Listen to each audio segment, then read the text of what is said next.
Thank you so much, Sakina. Yes, we are now inside the brand new branch of the Home Affairs here in Lusikisiki. As you can see, there's a huge waiting area, outside waiting area. There is also an inside waiting area. As you can see here, there is a place for marriages and another one for birth application, death registration, as well as ID and passport registration. We are told, as I said earlier, we were told by Mr.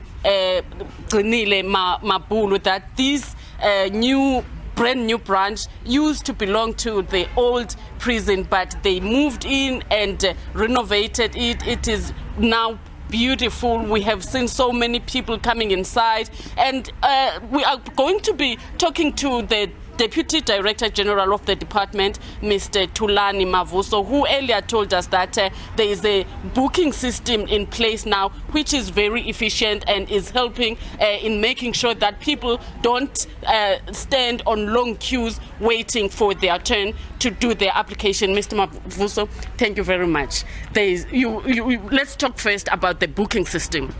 Good morning, and good morning to the viewers of Morning Live.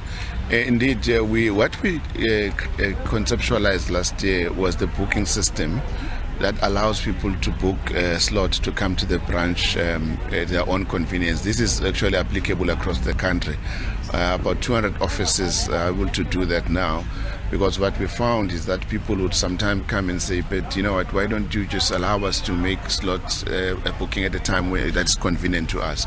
So for this office, it's also practical, but we are not actually depriving those people that do not have access to technology to be able to come to the branch, though we still accept walk-ins, so it's a hybrid model, but we are just saying that we are creating an opportunity for that. But also we have an official who carries an iPad. If it's the office is full, they're able to assist the client with those bookings by utilizing our own technology for that. And let's talk about, because when we spoke to some of the people who came here for their IDs and birth certificate, they were telling us that usually when they come, they are usually told that the system is down, it's not working, and they have to go back home, and when they come back again, it's still the same. How are you making sure that you fix the system that is always down? Well, the system is not always down, but I think there are certain isolated incidents that you would have. For an example, we depend on telecommunication companies to be able to get a connectivity into offices. Particularly in rural offices, the challenge that we have is that there is no heavy investment by telecommunication companies into that technology. But obviously, we are looking at other alternatives in terms of what we call connecting offices. We have actually in a rural office in KZN Kolndwet, where we have used what we call a microwave link, which obviously works much more easier.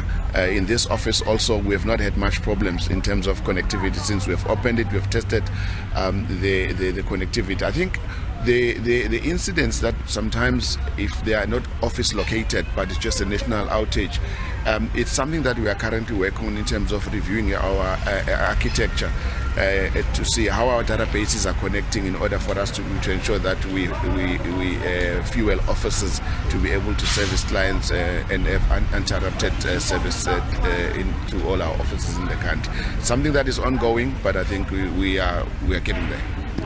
Thank you very much, Mr. Mavuso, the Deputy Director General at Home Affairs. Earlier on, we had a 21-year-old girl here who was saying that she came to apply for the birth certificate of her child. Her child is 9 months old, but she doesn't have a birth, because she tells us that she also did not have an ID, so she only got her ID last year. So today she's coming to apply for the birth certificate of her child. Sakina.